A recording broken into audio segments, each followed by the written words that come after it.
नमस्कार, मैं हूं निखिल और आप देख रहे हैं दी लल्लन टॉप शो।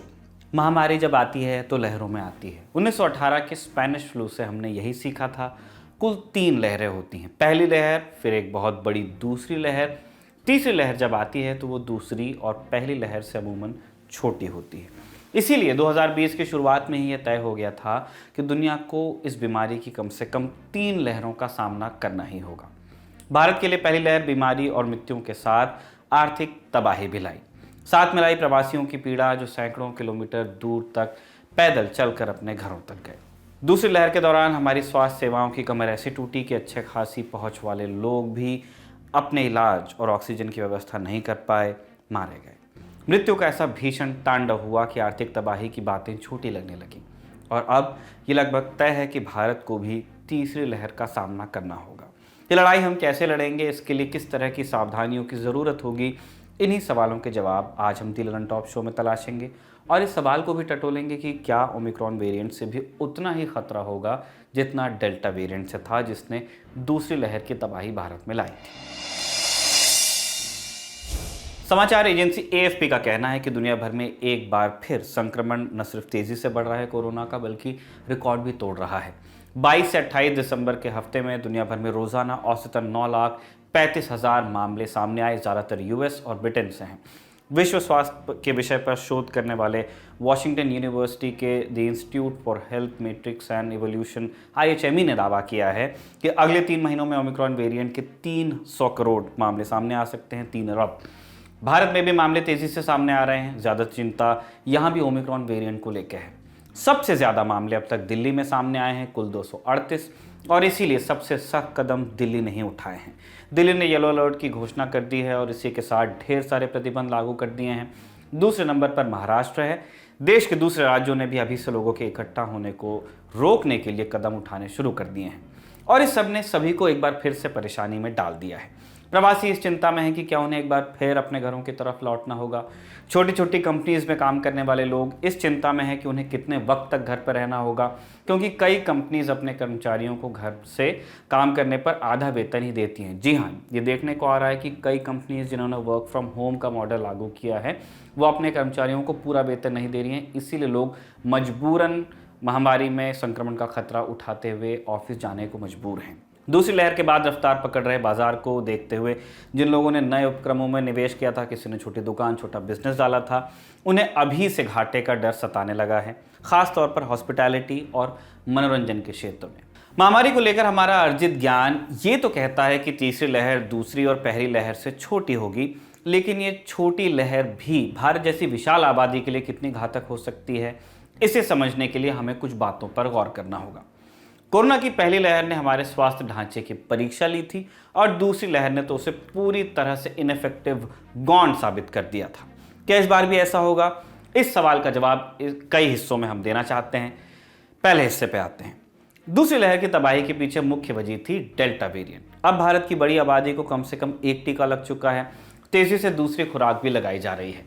जिन टीकों को भारत में मान्यता मिली हुई है, उन्हें डेल्टा वेरिएंट के खिलाफ कारगर बताया गया है। अगर वेरिएंट दर वेरिएंट फर्क न भी करें तो हमें कम से कम इतना तो अभी तक ज्ञात है कि टीका लगाने के बाद बीमारी होने की संभावना कम होती है। बीमारी हो जाए तो उसके गंभीर होने की संभावना कम होती है, रोगी के अस्पताल जाने की संभावना कम होती है, और अगर ये सब किसी वजह से घट ही जाए तो प्राण जाने की संभावना भी थोड़ी कम होती है। क्या हमारे टीके ओमिक्रॉन वेरिएंट को लेकर भी उतने ही कारगर होंगे जितना डेल्टा के मामले में थे? सुनिए विशेषज्ञ क्या कहते हैं।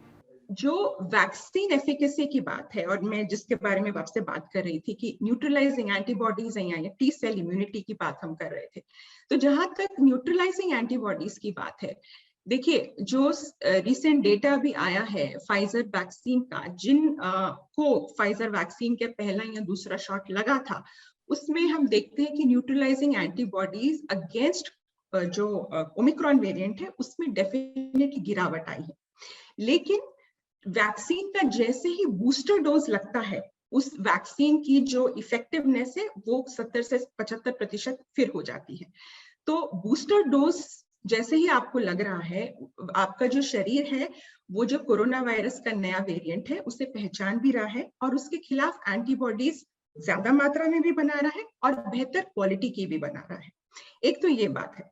दूसरी बात ये भी है कि जो टी सेल इम्यूनिटी है, जो सेल बेस्ड इम्यूनिटी है, वो जो इनिशियल डेटा आया है या रिसर्चर्स जो बता रहे हैं, वो यही कह रहे हैं कि जो टी सेल इम्यूनिटी है वो ओमिक्रॉन वेरिएंट के खिलाफ अभी भी उतना ही काम कर रहा है जैसे कि डेल्टा के खिलाफ काम कर रहा था।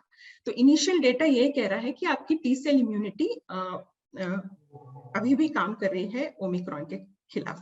तो अगर आपने पहली डोज लगवाई है तो आप प्लीज जाकर अपनी सेकेंड डोज लगवाइए। अगर आप 2 डोज लगवा चुके हैं और अगर आप एलिजिबल हैं तीसरा डोज या जिसे बूस्टर शॉट भी कहा जा रहा है, तो वो भी हम बोलेंगे आपको कि आप प्लीज जाकर लगवाइए।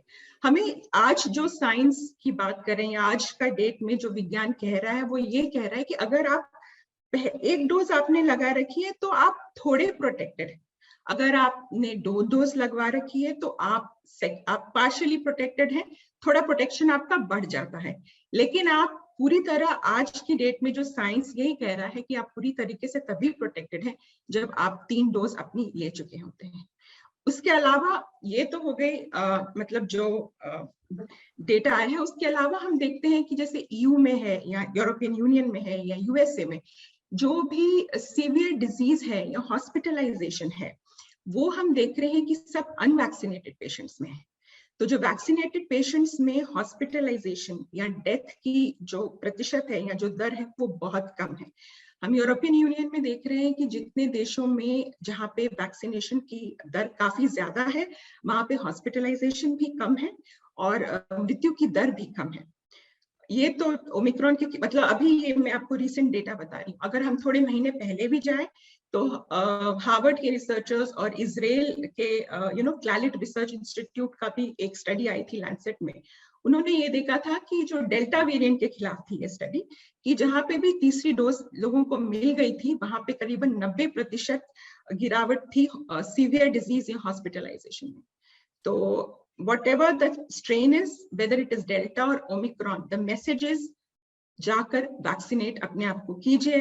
अब तीसरी लहर ओमिक्रॉन वेरिएंट के चलते ही आएगी तो हमारे पास टीके के रूप में एक सुरक्षा कवच तो है। साउथ अफ्रीका और ब्रिटेन के अनुभव से अब हम जानते हैं कि ओमिक्रॉन वेरिएंट डेल्टा वेरिएंट से कम घातक हो सकता है। इससे ग्रसित होने वाले रोगियों के हॉस्पिटलाइजेशन में 30 से 70% की कमी देखने को मिली है। लेकिन एक समस्या अब भी है, ओमिक्रॉन वेरिएंट की संक्रामकता डेल्टा वेरिएंट से ज्यादा बताई जा रही है। अगर एक बार फिर बहुत बड़ी संख्या में एक साथ लोग बीमार पड़ गए तो स्वास्थ्य सेवाएं दबाव में आ जाएंगी। क्या इन स्थितियों में हम फिर से कोलैप्स देख सकते हैं हेल्थ इंफ्रास्ट्रक्चर का? सुनिए जानकार क्या सोचते हैं। तो इसमें जो जिस तरीके की संक्रमक हम देख रहे हैं कि जिस तरीके का संक्रमण है या जिस तरीके के सिम्टम्स हैं वो कैसे अलग हो सकते हैं। तो एक तो हम ये देख रहे हैं कि जब आपका इन्फेक्शन हो रहा है और जब आपको इन्फेक्शन के द्वारा सिम्टम्स हो रहे हैं, उसमें जो डेल्टा वेरिएंट है उसमें थोड़ा सा ज्यादा समय लगता था और जो ये ओमिक्रॉन वेरिएंट है उसमें थोड़ा सा कम समय लग रहा है। तो इसमें हम देखते हैं कि ज्यादा सर्दी, जुकाम, खांसी इस तरीके का जो लक्षण है वो ज्यादा है। डेल्टा वेरिएंट में हम देख रहे थे कि बुखार आना, ये सब तरीके के लक्षण ज्यादा देख रहे थे। हम ये भी देख रहे हैं कि जो ओमिक्रॉन वेरिएंट है उसका जो डबलिंग टाइम जिसे हम कहते हैं कि जो इनिशियल फेज में डेल्टा वेरिएंट में था कि वो 2 हफ्ते का डबलिंग टाइम था, वो अब हम देख रहे हैं कि ओमिक्रॉन वेरिएंट में ये काफी कम हो गया है। ये करीबन 2 या 3 दिन का ही डबलिंग टाइम रह गया है। ट्रांसमिसिबिलिटी में भी हम देख रहे हैं कि थोड़ा सा ज्यादा इसमें हम देख रहे हैं कि इसका जो संक्रमण करने की शक्ति है वो डेल्टा वेरिएंट से ज्यादा है। तो इसमें जो आप बोल रहे हैं ये है सीवियरिटी की बात, है किस तरीके का डिजीज ओमिक्रॉन में हो रही है। तो इसमें देखिए, इसमें 2 चीजें हैं। एक तो ये है कि अभी जो हमारे पास डेटा आ रहा है वो इसमें मैं बोलूंगी कि 3 मेजर स्टडीज आई हैं जगह। एक है इंपीरियल कॉलेज लंदन की, दूसरी है स्कॉटलैंड से और तीसरी है साउथ अफ्रीका से, जहां से इनिशियली ये वेरिएंट को आइसोलेट किया गया था। तो तीनों जगह से हमें ये देखने में आया है कि जो कंपेयर टू डेल्टा जो ओमिक्रॉन केस है, जैसे इंपीरियल कॉलेज की स्टडी कह रही है कि 40 से 50% दर उसमें कम है कंपेयर टू डेल्टा वेरिएंट, तो हॉस्पिटलाइजेशन का जो दर है वो वैसे भी काफी कम हो जाता है। सीवियर डिजीज जिससे कि हो सकता है कि आपको आईसीयू में जाना पड़े या अस्पताल में जाना पड़े या आपको ऑक्सीजन लेना पड़े, ये सब चीजों की जो रिक्वायरमेंट है वो ओमिक्रॉन में कम है कंपेयर टू डेल्टा। अच्छा, स्कॉटलैंड से जो डेटा आया है वो भी करीबन ये कह रहा है कि जो सीवियर डिजीज है जिससे कि आपको अस्पताल में भर्ती करना पड़ सकता है, या कि आप देख रहे थे कि ऑक्सीजन की कमी हो गई थी, तो वो सब की जो रिक्वायरमेंट है वो ओमिक्रॉन में कम है। साउथ अफ्रीका का भी डेटा ये कहता है। पर हमें ये भी ध्यान रखना चाहिए कि ये जो वेरिएंट अभी निकला है इसको करीबन महीना हुआ है और ये बहुत इनिशियल रिसर्च है, एक तो ये बात है। दूसरा, ये जो डेटा आया है वो जैसे कि यूके और स्कॉटलैंड में जहाँ पे बहुत बहुत हद तक लोग वैक्सीनेटेड हैं, तो ये उनका भी डेटा है जो हो सकता है कि भारत में दूसरे तरीके से हमें देखने को मिले। तीसरा, इस डेटा में जो डेमोग्राफिक है वो क्या है, क्या ये 40 साल के लोगों से कम उम्र में था या 70 साल के लोगों में 70 साल से ज्यादा लोगों में था, तो वो उस तरीके का डेमोग्राफिक्स भी हमें देखना पड़ेगा। पर बिकॉज जैसे हमने आपको बताया कि ट्रांसमिसिबिलिटी बहुत ज्यादा है इस वेरिएंट की, तो बहुत लोगों में एक साथ हो सकने के कारण हो सकता है कि अस्पतालों में बहुत लोगों को जाना पड़े और बहुत लोगों को, उससे क्या होता है कि हेल्थ इंफ्रास्ट्रक्चर फिर से इट ओवरवेल्म्स द हेल्थ इंफ्रास्ट्रक्चर, तो उससे फिर से अस्पताल भरने लग सकते हैं। बिकॉज हो सकता है डिजीज उतनी सीवियर ना हो, लेकिन बहुत तादाद में होने के कारण जो सीवियरिटी कम है, ट्रांसमिसिबिलिटी ज्यादा है, उसका वो होने के कारण अस्पताल फिर से भरने का हो सकता है। तो इसलिए हमें ये ध्यान रखना चाहिए कि हमें अपने प्रिकॉशंस, क्राउडेड प्लेसेस अवॉइड करें। हम फिर से देख रहे हैं कि मार्केट्स में लोग मास्क नहीं लगा रहे हैं, तो उस तरीके की सिचुएशंस अवॉइड कीजिए, वैक्सीनेट होइए और अपने मास्क बनाए रखिए। एक बड़ा सवाल ऑक्सीजन की ज़रूरत को लेके भी है। पहली और दूसरी लहर ने हमें बता दिया है कि कोविड के मरीजों को ऑक्सीजन की अतिरिक्त ज़रूरत पड़ती है। दूसरी लहर के दौरान कई मरीजों की जान इसलिए भी चली गई थी क्योंकि वो घर पर थे और परिजन ऑक्सीजन का इंतज़ाम नहीं कर पाए जो हॉस्पिटल में थे। उन लोगों के साथ भी ये हुआ। भारत सरकार कह तो रही है कि इस बार ऑक्सीजन की कमी नहीं होने दी जाएगी। बड़े हॉस्पिटल्स में ऑक्सीजन प्लांट लगा दिए गए हैं और जहां प्लांट्स नहीं हैं वहां ऑक्सीजन पहुंचाने की समुचित व्यवस्था की जाएगी, ये सरकार कह रही है। लेकिन ये वो बातें हैं जिनका सही गलत हमें तभी मालूम चल सकता है जब इस तंत्र की आवश्यकता पड़े, जब इसे काम करना पड़े। वैसे हम ये नहीं चाहेंगे कि कभी भी ये नौबत आए। अब आते हैं इस विषय के दूसरे पक्ष पे। राज्यों और केंद्र ने जो एहतियाती कदम उठाए हैं वो बिल्कुल वैसे ही हैं जैसे दूसरी लहर के वक्त थे। सख्त लॉकडाउन नहीं लगाया गया है लेकिन नाइट कर्फ्यू आ गया है। दिल्ली में तो दुकानों के ऑड इवन मॉडल तक को लागू किए जाने की योजना है।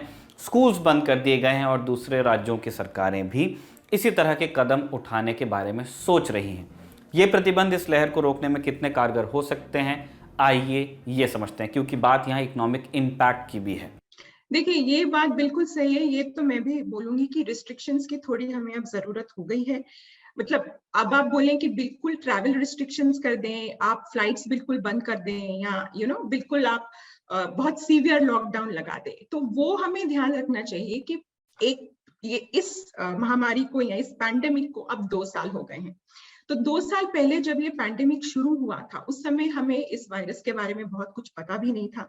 ये किस तरह फैलता था या इसे किस तरीके से हम अपने आप को बचा सकते थे। हमारे पास तब कोई ज्यादा इंफॉर्मेशन भी नहीं थी और ज्यादा टूल्स भी नहीं थे।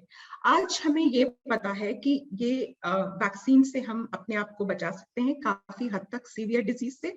हमें मास्क पहनते रहना चाहिए, हमें क्राउडेड प्लेसेस को अवॉइड करते रहना चाहिए और अपने हाथों को भी जितना हो सके सैनिटाइज आप कर सकें तो बहुत अच्छी बात है।